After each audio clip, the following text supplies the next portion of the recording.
O programa a seguir é livre para todos os públicos.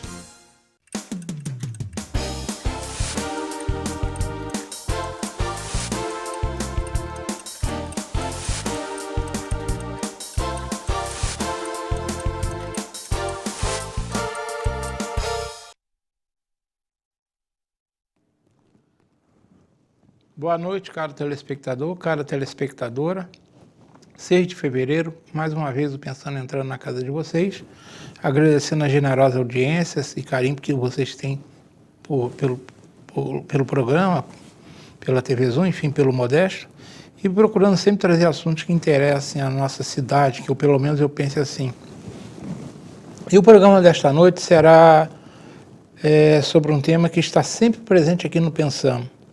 É falar sobre a Nova Friburgo que dá certo, que faz a diferença, seja através de suas entidades ou de seus personagens.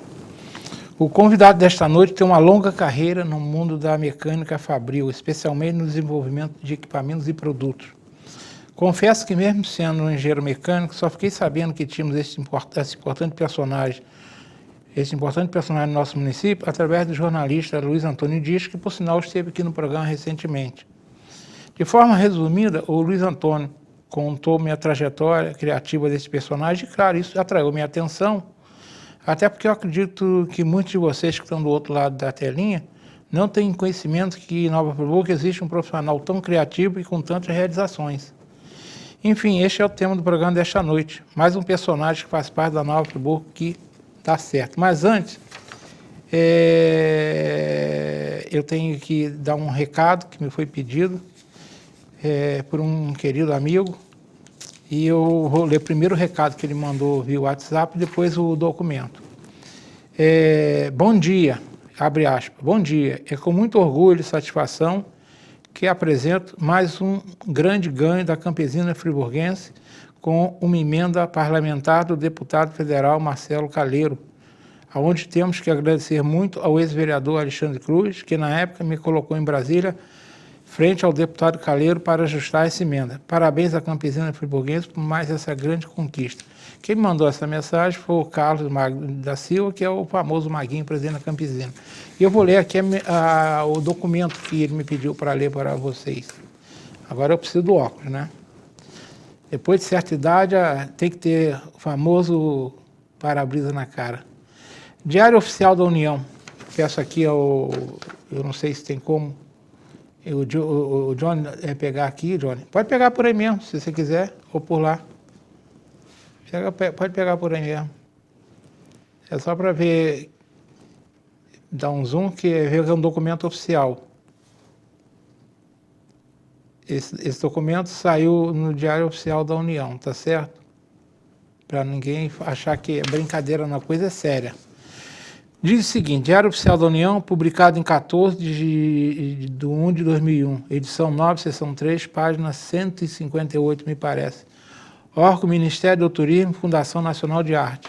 Extrato de termo de fomento. Espécie de termo de fomento, número 90-3953/2020, número do processo, é um número enorme aqui que eu não vou ler. Concedente, Fundação Nacional de Arte, conveniente, Sociedade Musical Beneficina Campesina Friburguense, diz o CNPJ da Campesina. Objeto: aquisição de instrumentos musicais para a Campesina. Valor do extrato: R$200 mil. Valor da contrapartida da Campesina: 0, né? Todo mundo lembra que aqui o saudoso ex-prefeito Paulo Azevedo gostava muito disso, custa 0, né? E é o que vai acontecer com a Campesina nesse termo de fomento.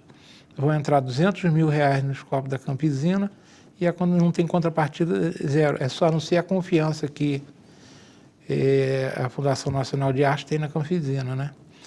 Valor a ser transferido ou descentralizado pelo exercício 2020. Crédito orçamentário vigência 31/12/2020 a 31/12/2021. Data assinatura 31/12/2020.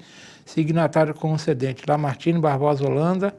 Conveniente: Carlos Magno da Silva, pela Campesina. Ou seja, a Campesina, através do deputado federal Marcos Calheiro, com a colaboração do ex-vereador Alexandre Cruz, e graças ao empenho do Maguinho, que ele nessa hora de lutar pela Campesina, ele é campeão. A Campesina vai receber, nesse ano agora, R$200 mil para a recomposição dos seus equipamentos, né? E com isso, certamente sobrarão mais instrumentos para que as bandas de alunos tenham, né? Isso é um feito importante para a cultura de Nova Friburgo. Fato que a gente, graças ao bom Senhor, nós temos o privilégio de termos essas 2 centenárias bandas que tantas alegrias traz ao povo friburguense. Então está registrado, Maguinho. Eu parabenizo a você, a família campesinista, pela essa conquista e, claro, o meu reconhecimento ao deputado federal Calheiro e ao ex-vereador Alexandre Cruz. Mas vamos falar sobre o convidado da noite. Como eu disse, ele é um criativo personagem na área industrial, tanto desenvolvimento de produto como equipamento.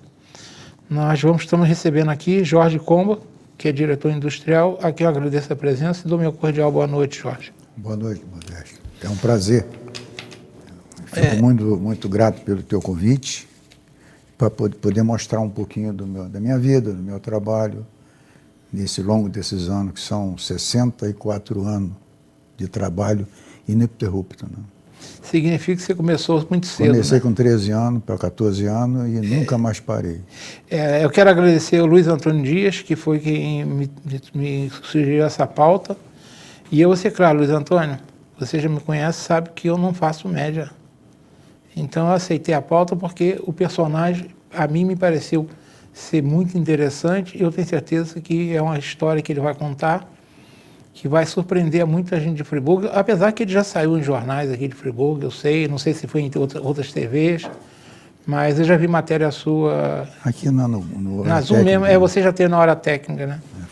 Então isso é interessante. Eu agradeço a Luiz Antônio por ter me permitido essa pauta, ele está aqui presente de forma excepcional até, mas a gente está mantendo todos os rigores da legislação sanitária para o momento. O Johnny que está aqui comigo hoje, mais uma vez, Johnny, e o cara Marconinho lá em cima, e hoje ele já disse que não tem cervejinha, né, Marconinho? Bar fechando 7 horas é uma droga, né, Marconinho? Mas vamos lá, Jorge. Antes de mais nada, vamos conhecer um pouco sobre o Jorge Comba, suas origens, seus estudos, o que levou a entrar nesse mundo industrial.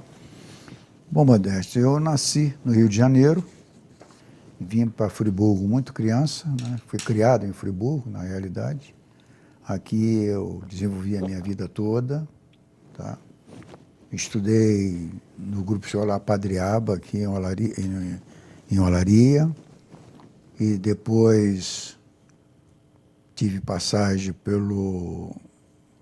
lá no Ribeiro de Almeida, na praça, né, e logo, como de família pobre, naquela época você sabe que as famílias colocavam os garotos, os filhos, mais cedo para trabalhar, para ajudar no sustento da família, né? Então foi aí que eu comecei, meu pai começou a me incentivar a arrumar um trabalho e eu ia para a porta da fábrica de renda e ficava lá, para ser escolhido para trabalhar na fábrica de renda, nunca fui escolhido.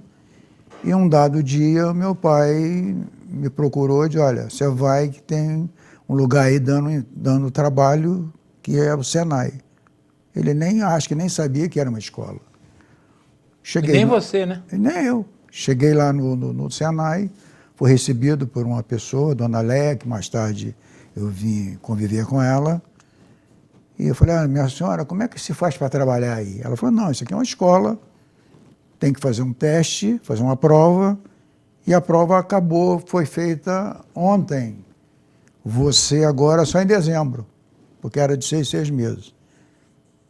Aí eu agradeci, quando eu comecei a descer a escada, voltando, ela me chamou, garoto, volta aqui. Aí me deu o material da prova, e senta naquela sala e responde isso.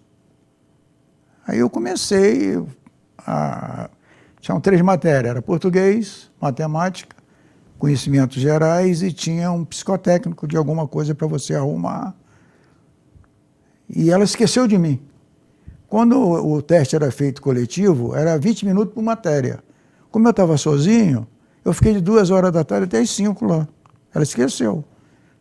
Lá pelas 5 horas, ai meu Deus, garoto, vem cá, me dá isso aqui. Aí eu já tinha feito, entreguei para ela. Na semana seguinte fui pegar o resultado. Eu tinha sido o segundo colocado no grupo todo que tinha sido feito. Aí vem escolher a profissão.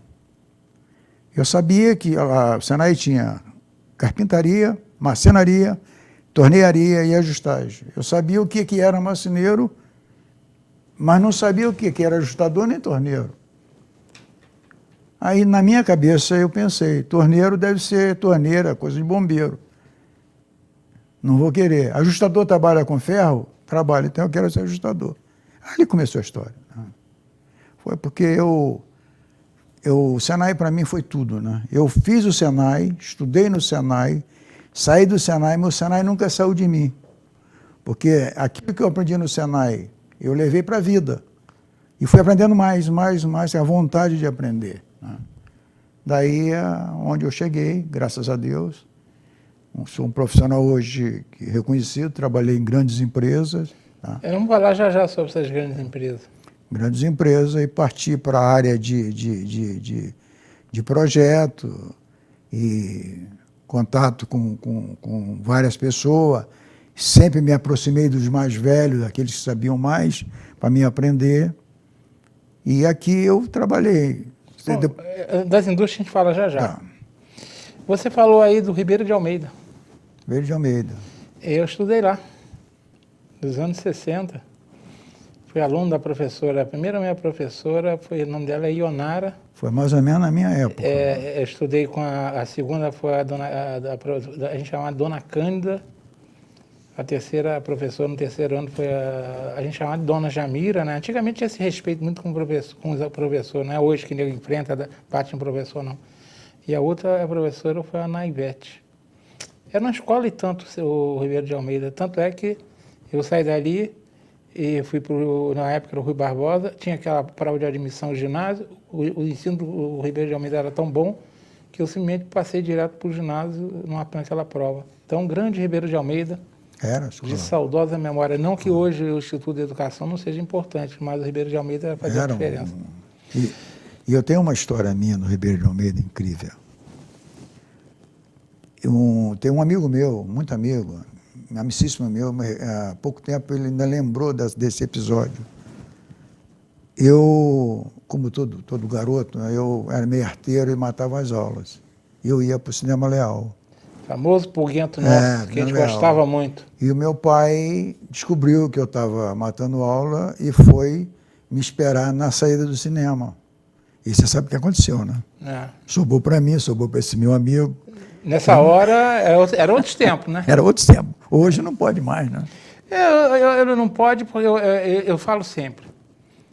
Essa idiotice de que não pode dar uma palmada na bunda de um filho, isso é a coisa mais idiota que eu ouço. Eu sou contra o espancamento. Mas umas palmadas, quando merece, não faz mal a ninguém. Da mesma forma que você começou cedo, eu comecei a trabalhar muito cedo. A diferença é que eu comecei a trabalhar no comércio do meu pai. Mas a gente antigamente, hoje não, hoje tem que esperar. Hoje pode ser marginal com 13 anos, pode segurar um fuzil, mas não pode pegar 1 quilo de batata, né? São essas estupidez do politicamente correto de hoje, né? E na nossa idade não deve ser, você talvez um pouco mais velho do que eu, talvez, só. Estou com 7, 8. Pois é, pelo seu tempo que você falou de profissão, eu vou fazer 70 agora, mas nós tivemos o privilégio de trabalhar numa época que a gente era adulto quando tinha que ser. Hoje não, hoje tem gente com 40 anos que não aprendeu a ser adulto por causa dessas idiotices que não pode se dar uma palmada numa criança. Isso é a coisa mais estúpida que eu ouço. E pode você que é politicamente correto do outro lado, modéstia é um estupro, posso ser, mas eu não fujo da verdade não, e eu sei que me fez bem, as palmadas que minha mãe me deu, me fizeram muito bem.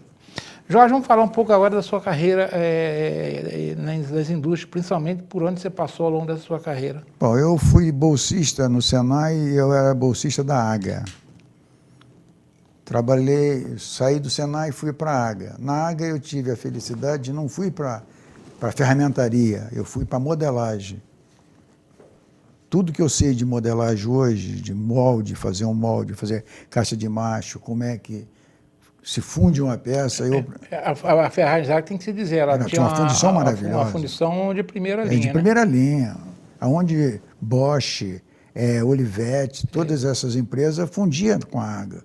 Então eu fui trabalhar exatamente lá na modelagem com o famoso Araquemaia. O cara sabia tudo disso, um alemão.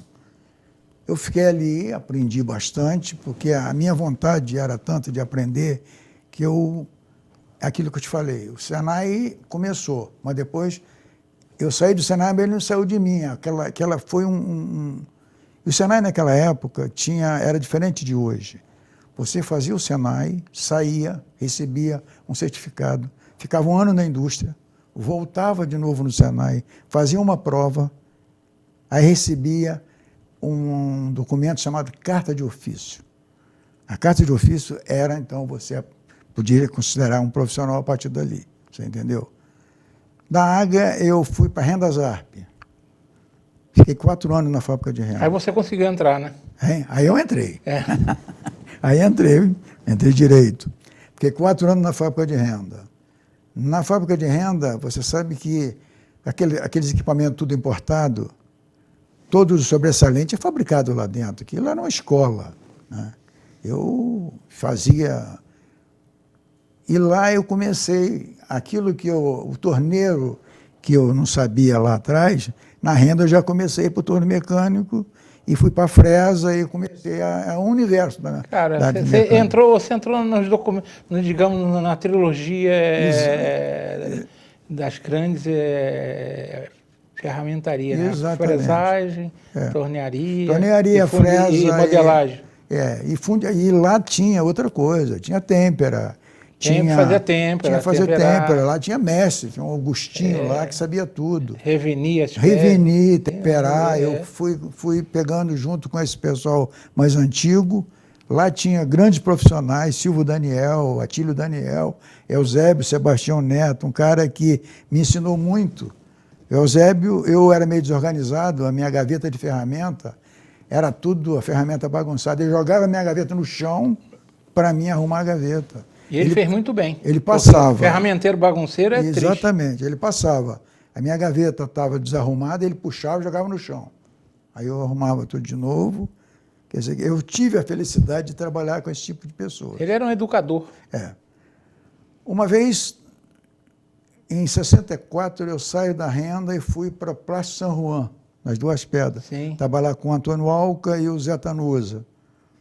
Aí eu já fui para a área de ferramentaria. Eu comecei a trabalhar, a fazer ferramenta molde para injeção de plástico. Comecei a fabricar as extrusoras de plástico que a San Juan fazia as máquinas dela. Fiquei um período ali, aprendendo também.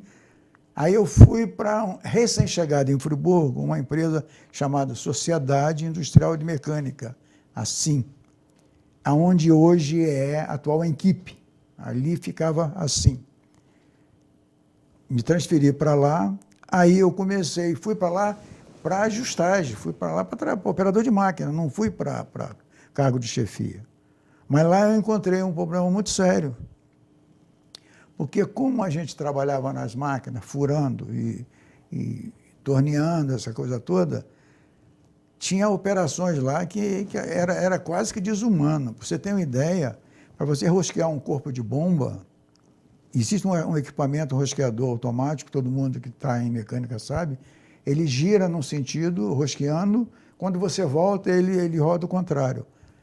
A peça que eu estava rosqueando, quando você volta, ela quer subir, então você tem que segurar a peça para manter. Isso, o teu braço, você pega às 7 horas da manhã, às 11 horas, tu já está com o braço doendo, 5 horas da tarde. Aí eu chamava o encarregado. A gente só precisa tentar... O nosso tempo está correndo, você entendeu? Isso. Só para você ser mais econômico na sua coisa. Eu chamava o encarregado e dizia, olha, senhor fulano, se eu fizer aqui um dispositivo assim, vai me facilitar. Ele virava para mim, não, há 20 anos se faz assim, vai continuar.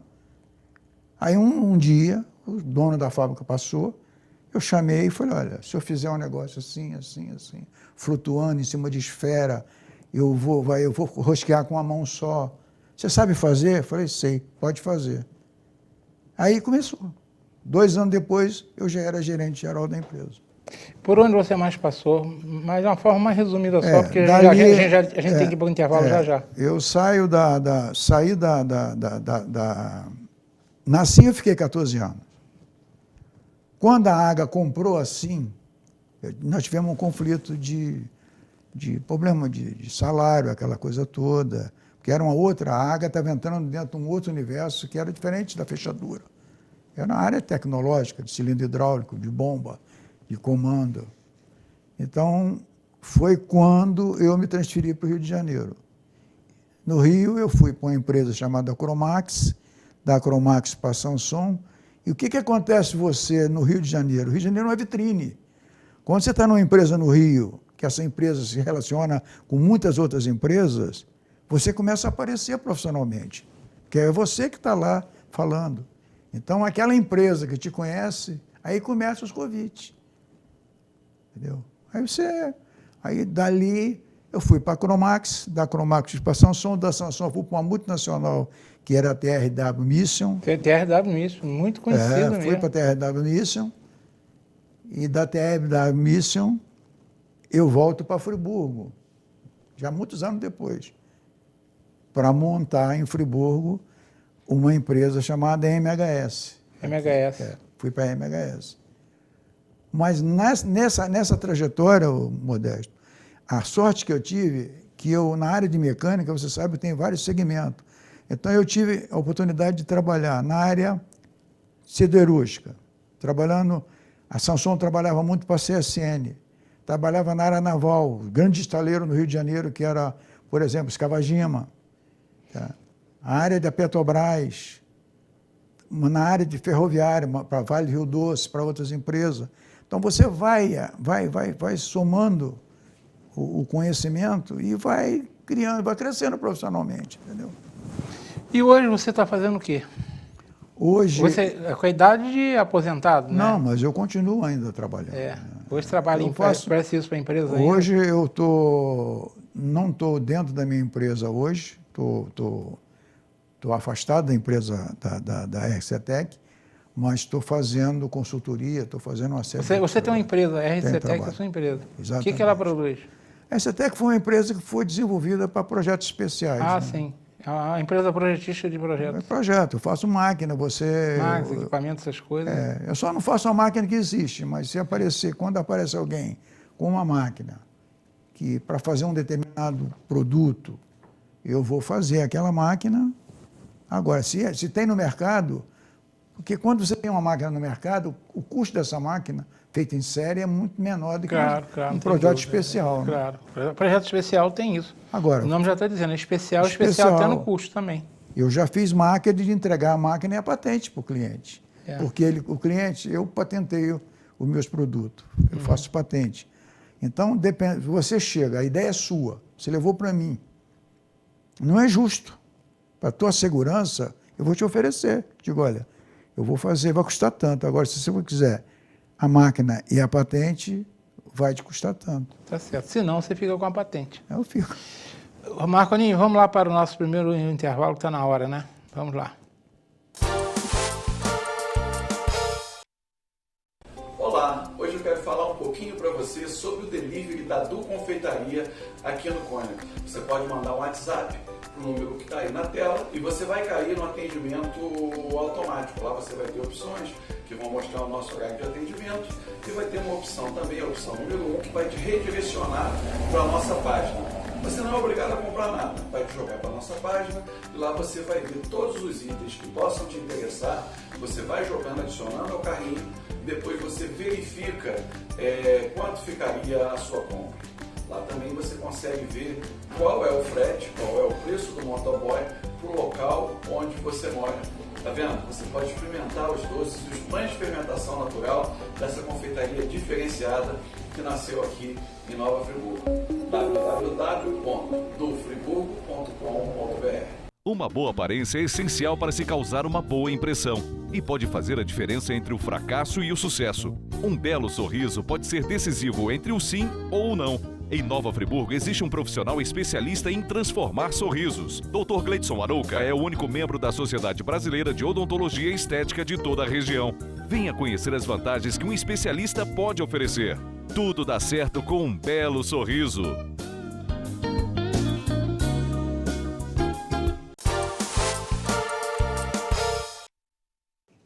Marconinho, primeiro eu vou pedir para você jogar no ar os dados das contas do Laje, por favor, tá? Passa um pouquinho aí. Isso, vai, deixa um pouquinho, passa outra. Não tem problema ficar na tela, não. Ô, Jorge, vamos falar um pouco agora. Nessa carreira você já falou de alguns nomes aí que passaram por ela.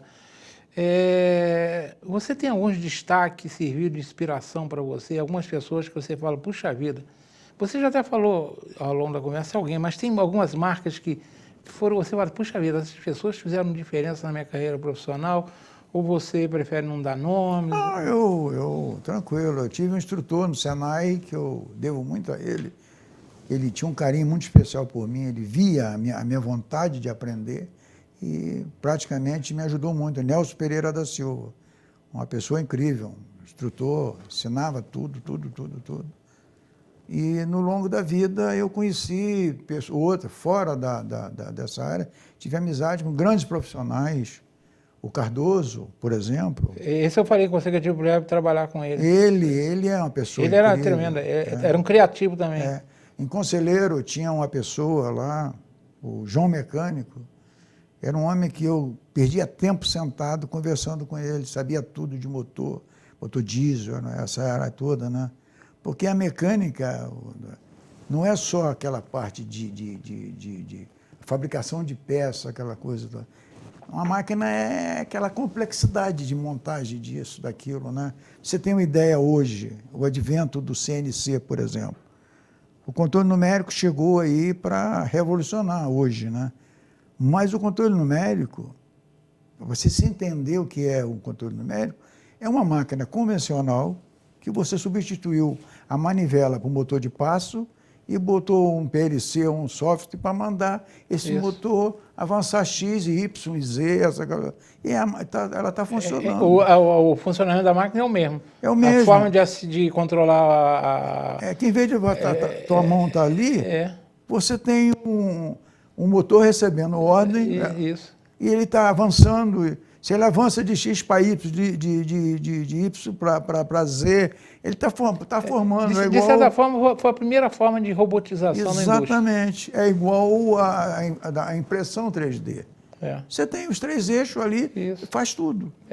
Então, na minha área, por exemplo, é uma área que ela é constante. Eu sou obrigado, embora já velho, né, com a minha idade que eu estou, eu tenho que estar o tempo todo me preparando, vendo coisas novas que estão chegando. Não, você fica para trás. Vamos agora falar de algo que eu tenho certeza que você... aí sim, vamos entrar no que você acredita que as suas criações, aquilo que você... disso que você patenteou ou não, as suas criações, o que você criou que você acredita que está deixando a diferença para a indústria, criações suas que realmente são práticas de uso, que a gente possa afirmar assim, puxa vida, isso é diferente mesmo. Não, você tem uma ideia, teve coisas que teve coisas que eu me apaixonei por aquilo. Por exemplo, tratamento de superfície. Eu me tornei um profissional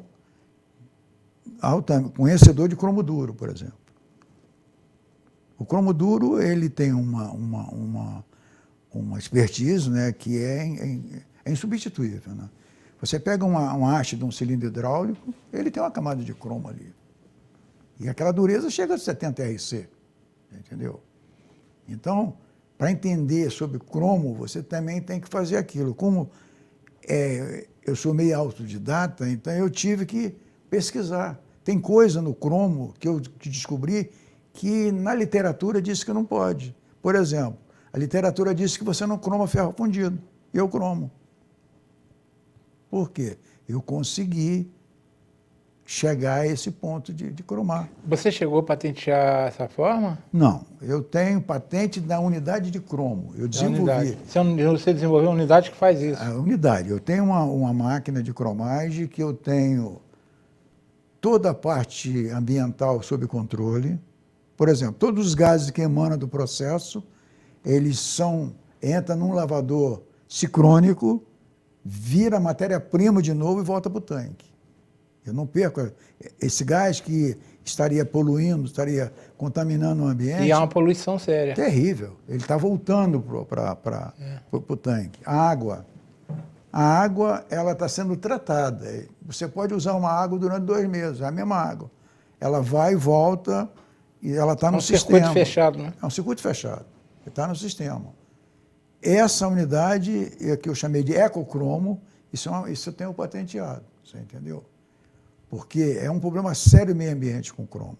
Né? Você trouxe algumas peças aí também que você tem interesse em falar delas, né?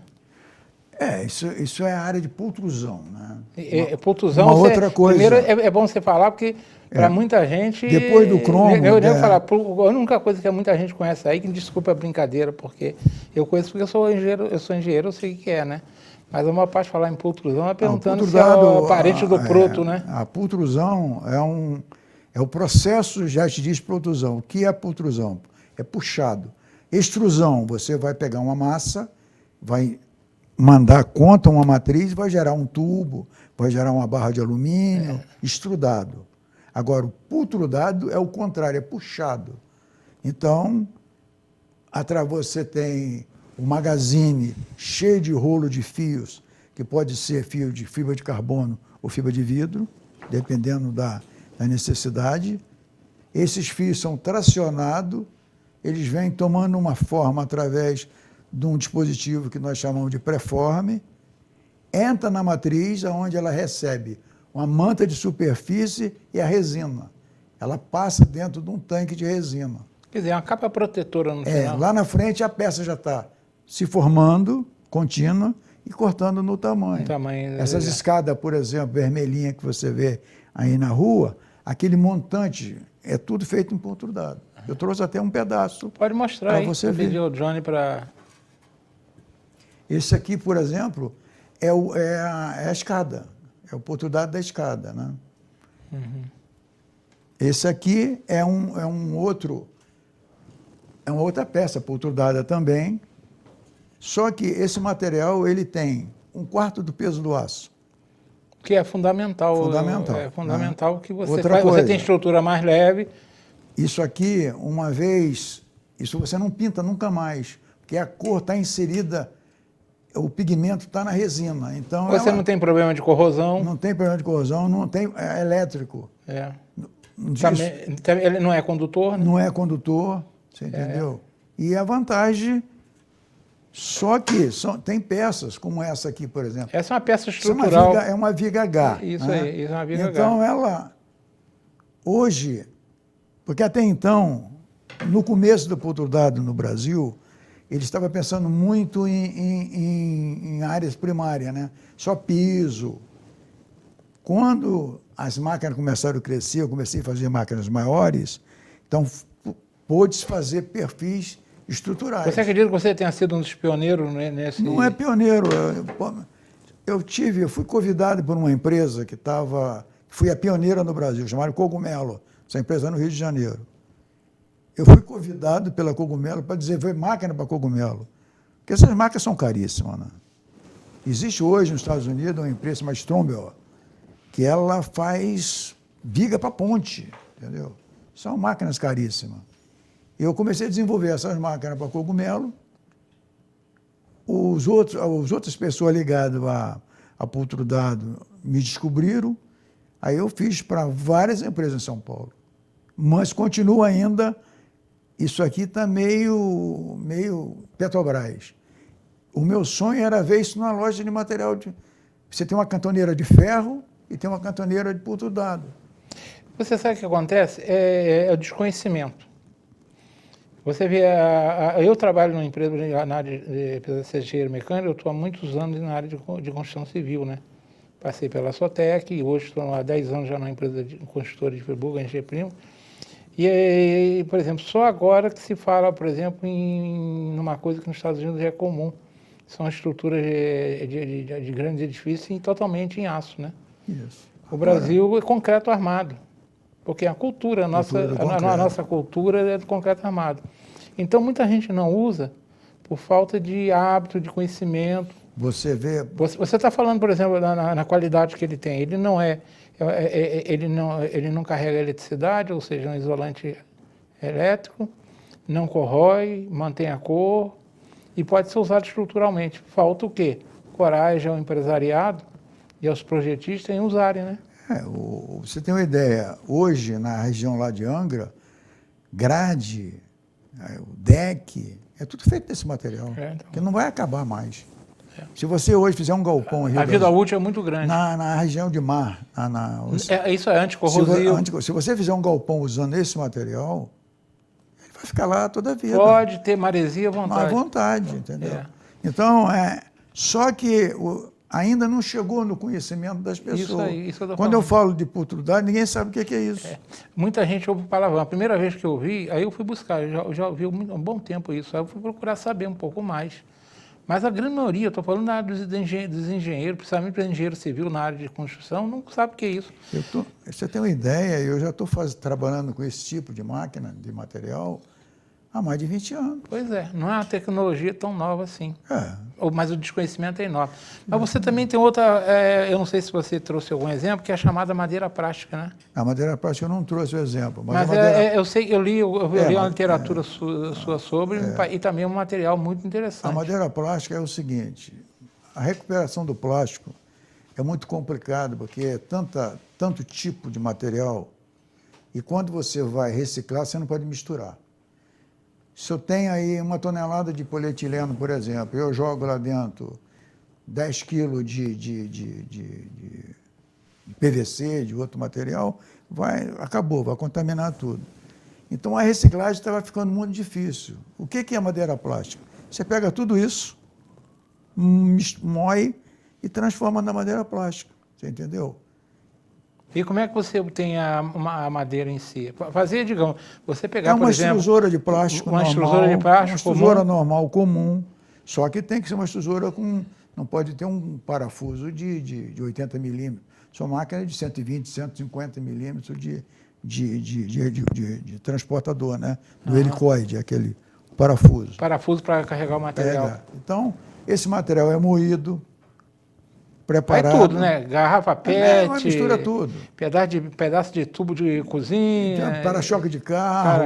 Qualquer coisa que seja sintética.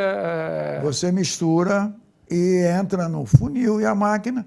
Só que aí vem a matriz. A matriz é um pouco mais complicada, que são uma matriz mais comprida, aonde você tem que ter um puxador parecido com o puxador que eu uso no pultrudado, para conseguir tirar esse material de dentro da matriz com uma certa pressão. Porque o que acontece? Ele vai solidificando na frente e vem comprimindo atrás para criar, então, uma madeira, um produto homogêneo, né? Se não tem falha, não tem nada internamente. E como é que eu nunca vi o uso da madeira plástica, mas imagina, por exemplo, a gente está vendo ali uma porta. Pode ser feito. Você consegue fazer as esquadrias? Pode, você faz as réguas e depois vai fazer a montagem. É banco de praça, deck para piscina. O próprio piso é possível? O próprio piso é possível, piso de carroceria de caminhão. E o custo-benefício disso? O preço isso é outra coisa do pultrudado. Essas peças, por exemplo, uma peça pultrudada, a grande vantagem, a gente vê um monte de vantagem, né? Não corrói. É o custo-benefício, né? O preço, por exemplo, no final das contas, é muito mais caro. Em relação hoje ao aço, vamos colocar o ferro, o alumínio, o aço inoxidável, que seria os compatíveis, que seria você estaria nisso. Por exemplo, hoje o pultrudado está no preço quase do alumínio por aí. Por aí, em torno do alumínio. Já está mais barato que o inox.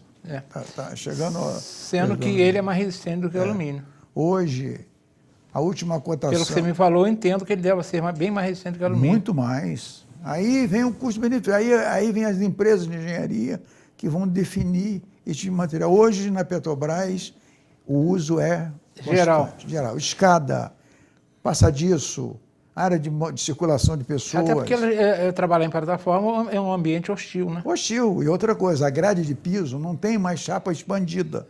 Normalmente se faz hoje um piso com chapa expandida, chapa de aço. Uhum. Não tem mais. É feito barras espultrudadas que são montadas e que criam piso. E a madeira plástica em relação, por exemplo, a esses pavimentos? Vamos pensar num revestimento cerâmico desse aí. Tem uma ideia de preço? Não. Imagina você fazer uma sala e usar madeira plástica como ripa, parecendo madeira mesmo. Né? Porque você dá a cor que você quer nela. Né? Exato. Você pode pigmentar também. Então, pode pigmentar. Né? Agora, o que aconteceu, Modesto, é que eu fiquei mais nas máquinas. Você não se preocupou muito com essa questão? Não, porque eu eu fiz máquina. Mas você conhece algum exemplo de uso, por exemplo, essa madeira, ela já é bem usada na indústria? Já está bastante usada. Para você ter uma ideia... Em que área você acha que ela está sendo mais usada? Área de uso, construção banco civil, de praça. Essa parte de... Eu já vi em banco de praça. Movelaria, essas coisas. E deck de piscina. Uso... Aonde você bota madeira, você bota Onde você bota madeira, você pode usar madeira plástica. É menos as árvores que você corta, é menos lixo que você vai ter. Tem uma série de benefícios. 2 benefícios você está dizendo aí. Você tem uma ideia. Eu trouxe quando eu estava terminei de montar umas máquinas para uma pessoa lá em Caxias. Eu trouxe um empresário aqui em Friburgo. Ele foi lá comigo, visitou o reciclagem lá em cima, na lixeira. E nós fomos ver o sistema lá. Então, ele ficou um pouquinho comigo lá e falou, vamos embora porque isso aqui já está me irritando. Pelo seguinte, o comprimento daquela esteira que eles tinham lá para reciclagem... Fazer reciclagem. Tinha que ter 4 vezes mais, para dar tempo de pegar tudo. Estava passando tudo. Ele falou, olha como é que está passando. Está passando. Se tivesse 60 toneladas mês em Friburgo de plástico, ele montava uma empresa aqui. E você acha que nós não temos? Devemos ter mais. Eu acredito que tenha. Na época, ele falou, olha, se tivesse 60 toneladas, na época não tinha. Mas aqui na região, se alguém monta uma estrutura dessa para recolher aqui a região, acredito que tem que pegar a região toda. Ele diz, olha, se tivesse 60 toneladas de material plástico... Vale a pena. Vale a pena. Eu ia fazer mais máquina para ele ia montar em Friburgo. Você está falando duas questões aí de alto... Sempre o custo-benefício vai estar presente, né? Com o empresário na hora de investir, por mais que, digamos, é solidário com a natureza, ele vai pensar também no lucro. Mas você está dando 2 qualidades que essa madeira plástica tem, que são, hoje em tempos digamos, de meio ambiente, que é evitar o corte da madeira e o aproveitamento desse material reciclado, que a gente sabe a desgraça que está fazendo principalmente nos nossos oceanos, que é o desembarcador de tudo isso. Verdade. Vai parar e lá. a fauna marítima está se acabando, muita dela, porque vive comendo garrafa e morre. Né? Ou seja, então é vantajoso. A gente tem que ter uma política, de repente, até do governo, de fomento a isso. Né? Quando eu fiz aquela matéria na Voz da Serra sobre madeira plástica, que foi o... Acho que foi o Eloy Perdigão, não foi, não? Quando eu fiz aquela matéria, eu foquei bastante isso, que era o problema ambiental, que precisava ter um conceito para que se pudesse reciclar mais. Que você veja bem, hoje, o volume de garrafa PET, por exemplo, o PET não, porque o PET hoje já está sendo reciclado bastante. Né? Mas aí é aquela história, né? Ele é catado, né? É catado. E você está dizendo de uma coisa que qualquer lixo sintético e inorgânico serve. Serve, você vai, é um mix. Vai juntar qualquer coisa. E é perfeito. Olha, por exemplo, tem uma empresa que está produzindo madeira plástica em Caxias, é incrível o material. Eles montaram um showroom, então eles fizeram várias montagens com pia, com banco. Você chega lá, eles mostram tudo para você. As prefeituras já estavam usando, estavam começando a comprar, porque isso é uma via de mão dupla, né? Você está falando algo que aí é uma sugestão para você, Johnny Michael. Nós estamos precisando, por exemplo, fazer uma manutenção muito boa em muitas praças da Friburgo, começar pela nossa principal praça. Isso. Então, bom uso aí. Vai fazer banco? Vamos usar material, madeira plástica, que você, inclusive, fomentar a nossa boa EBMA. Quem sabe, de repente, esse empresário que não quis, que acha que não dá, mas eu acho que se juntar dá. Na época ele não tinha volume suficiente. Né, então vamos ver isso aí. Quero aí elogiar o Eloy Perdigão, é um profissional altamente qualificado que a nossa cidade tem. Já recebi o dedinho de 1 minuto. Vamos para outro intervalo, voltamos daqui a pouco para a última parte. Olá, hoje eu quero falar um pouquinho para você sobre o delivery da Du Confeitaria aqui no Cônigo. Você pode mandar um WhatsApp para o número que está aí na tela e você vai cair no atendimento automático. Lá você vai ter opções que vão mostrar o nosso horário de atendimento e vai ter uma opção também, a opção número 1, que vai te redirecionar para a nossa página. Você não é obrigado a comprar nada, vai te jogar para a nossa página e lá você vai ver todos os itens que possam te interessar, você vai jogando, adicionando ao carrinho, depois você verifica quanto ficaria a sua compra. Lá também você consegue ver qual é o frete, qual é o preço do motoboy para o local onde você mora. Tá vendo? Você pode experimentar os doces e os pães de fermentação natural dessa confeitaria diferenciada que nasceu aqui em Nova Friburgo. www.dufriburgo.com.br. Uma boa aparência é essencial para se causar uma boa impressão e pode fazer a diferença entre o fracasso e o sucesso. Um belo sorriso pode ser decisivo entre o sim ou o não. Em Nova Friburgo existe um profissional especialista em transformar sorrisos. Dr. Gleidson Arouca é o único membro da Sociedade Brasileira de Odontologia e Estética de toda a região. Venha conhecer as vantagens que um especialista pode oferecer. Tudo dá certo com um belo sorriso.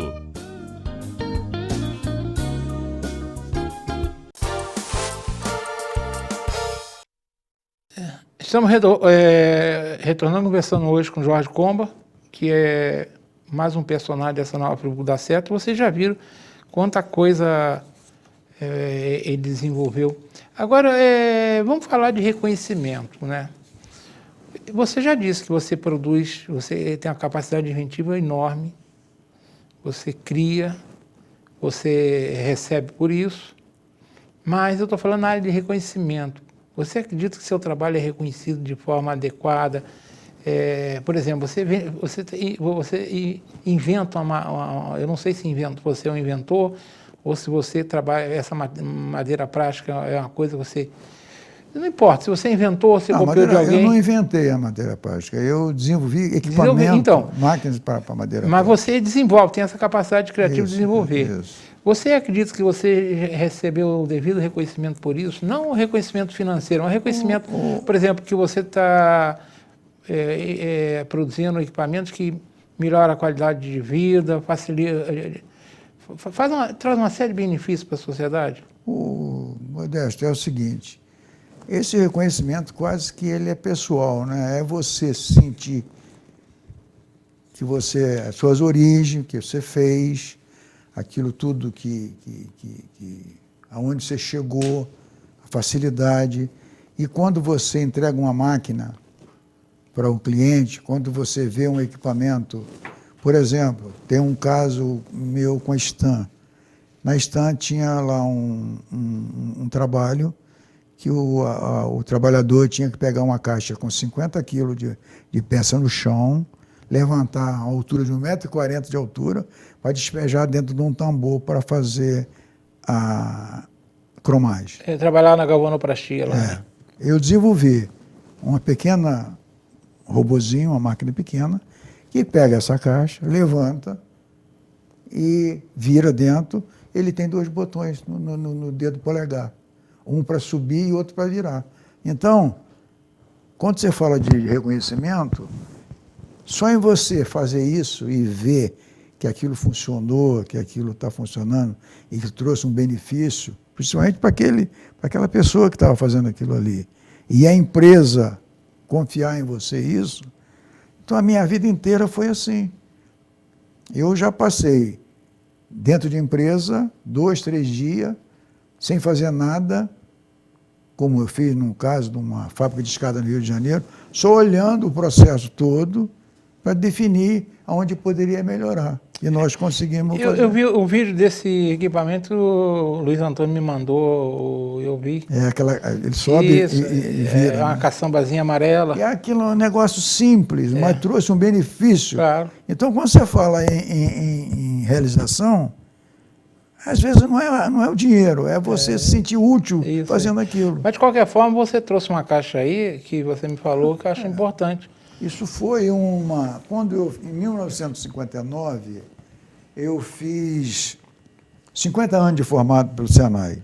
Em 2019? 2009. 2009.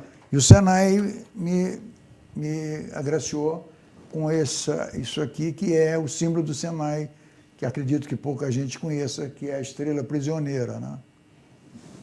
Isso aí, eu conheço o símbolo, não sabia que o nome era Estrela Prisioneira. É porque tem uma estrela, essa estrela está presa aqui dentro do conjunto. Isso foi um funcionário do Senai, há muitos anos, fez uma peça dessa e o Senai adotou isso. Como forma de reconhecimento. Reconhecimento. Então, isso aí foi pelos meus 50 anos, porque eu sou, na realidade, o exemplo do Senai, o garoto que foi e aprendeu e continua a vida. E o Senai continuou fazendo esse trabalho? Continuou. Na empresa mesmo que eu trabalho, nós temos alunos que são bancados pela empresa, né? São estudadores. E o Senai sempre fez. O Senai sempre foi uma escola para alimentar a indústria de Friburgo. Você tem uma ideia, na minha época, os garotos se formavam em Friburgo, tinha uma professora no Senai que tinha um irmão trabalhando em São Paulo. Ele levou muito garoto para São Paulo.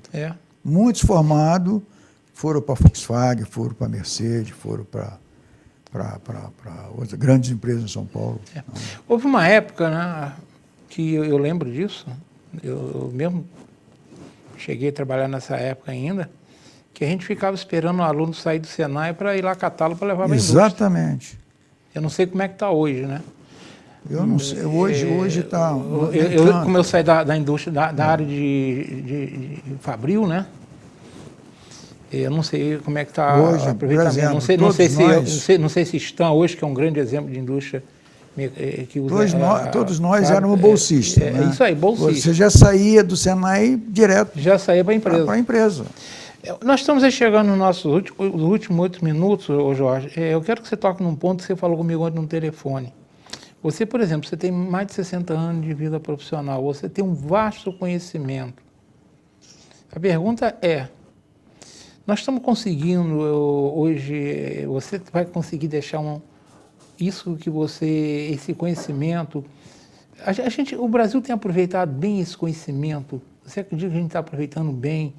Primeiro, o conhecimento da experiência adquirida, você está ensinando. O outro é a cabeça dos mais novos para aprender. Você acredita que a gente está fazendo, digamos, um trabalho, como eu sei, por exemplo, que o Japão faz, que valoriza muito isso, o conhecimento do experiente passando para as novas gerações? Você acha que isso está acontecendo no Brasil? Ou o brasileiro ainda tem muita gente que impede que o conhecimento seja disseminado? Hoje, você tem uma ideia, o que está acontecendo é o seguinte, é muito difícil hoje você conseguir passar isso, porque, por exemplo, você tem uma ideia hoje. Para você embarcar numa plataforma de petróleo hoje, se você tiver mais de 60 anos, vai ser meio difícil. Você vai ter que passar por só se você for um especialista e for um trabalho muito específico que ninguém consiga fazer para você ir. Então, você já começou... Não é mais 40 anos, você não... Antigamente tinha isso, né? Depois de 40 anos não tem mais emprego, não. Hoje tem essa ideia. Por exemplo, na Vale do Rio Doce, lá no Pará, se você tiver mais de 60 anos, praticamente você não entra lá. Só que esse conhecimento desse cara de 60, de 70 anos, tinha que estar sendo disseminado dentro das escolas. Eu acho que tem profissionais em Friburgo, principalmente, grandes profissionais, que poderiam hoje estar não dando aula, mas conversando com os garotos, passando informação, falando daquela realidade. Todas as vezes que eu falo com jovens, eu sinto que eles estão querendo aprender. Para você ter uma ideia, muitos engenheiros formados hoje pela UERJ fizeram estagiário comigo. E quando terminava o estágio, me faziam uma pergunta: Seu Comba, eu posso continuar vindo aqui? Entendeu? Então é isso. Isso é muito relativo. Agora é uma pena, né? É uma pena. É assim. A gente ir embora e levar. E levar esse Vacha. Porque aí no seu caso, você ainda tem mais uns 3 minutos para falar sobre isso. Isso é um dom seu, é curiosidade, você é muito estudioso, porque tudo isso que você está fazendo aí... É um pai que eu tive. Isso eu devo ao meu pai. Eu fui alfabetizado em casa, com 6 anos eu lia e escrevia. Quando eu fui para a escola, naquele tempo que ia com 7 anos, foi um problema. Foi a idade que a gente ia, eu fui 7 anos também. Eu cheguei lá, me botaram junto com os garotinhos fazendo o sapinho, né? O vovô viu a uva, você já sabia tudo isso? Eu já sabia, lia e escrevia.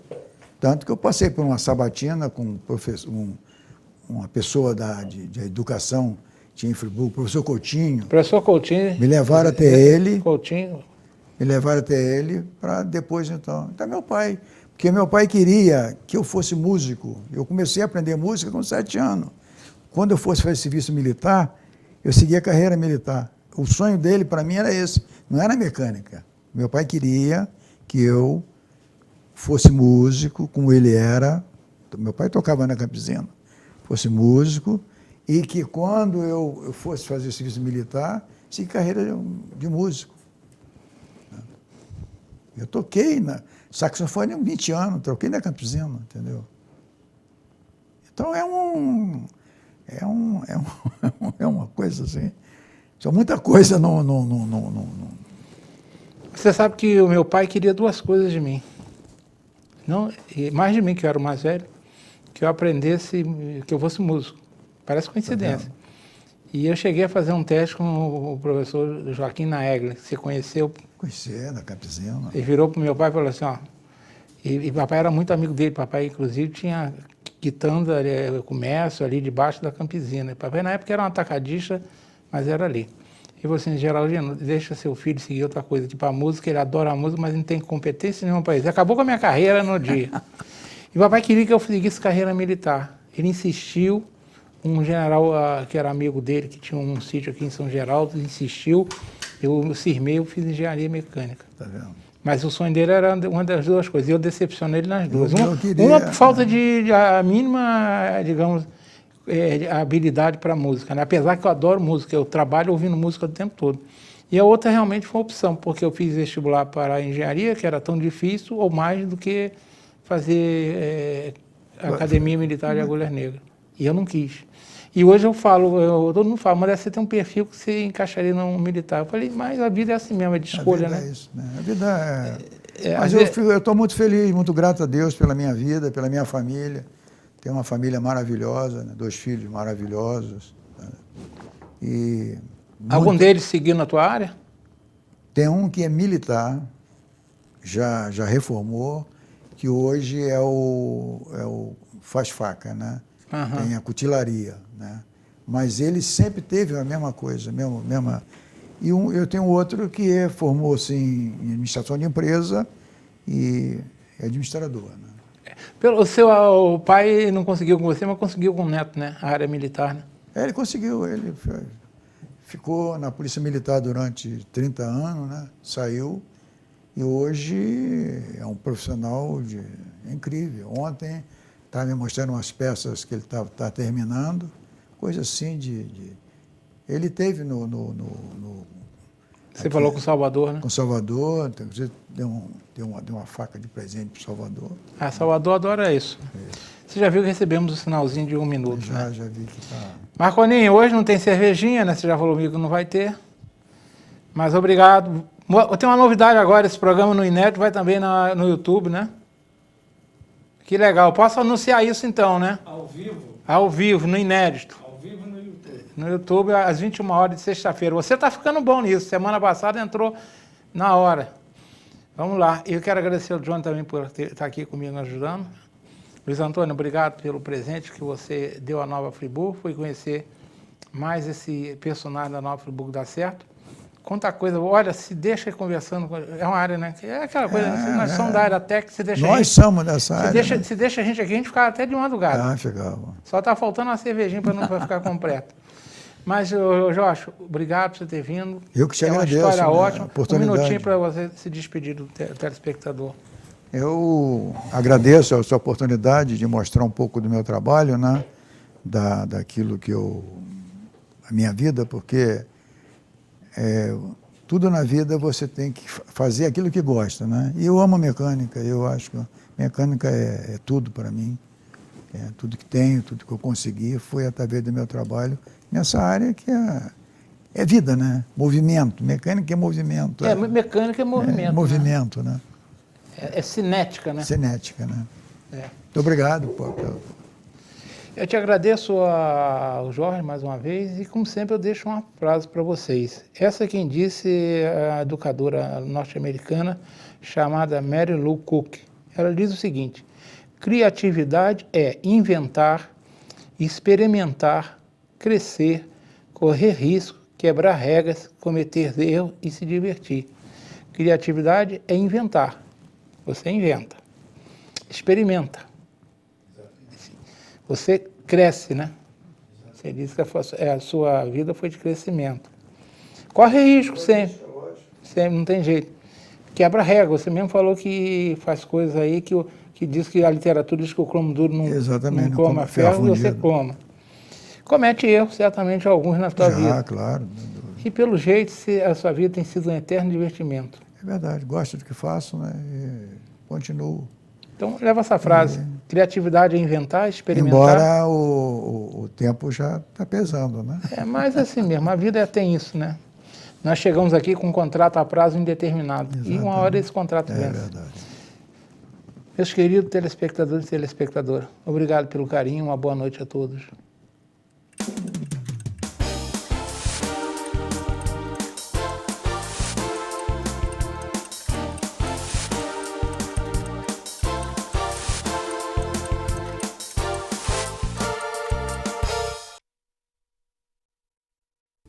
Este e outros programas você assiste no aplicativo TV Zoom.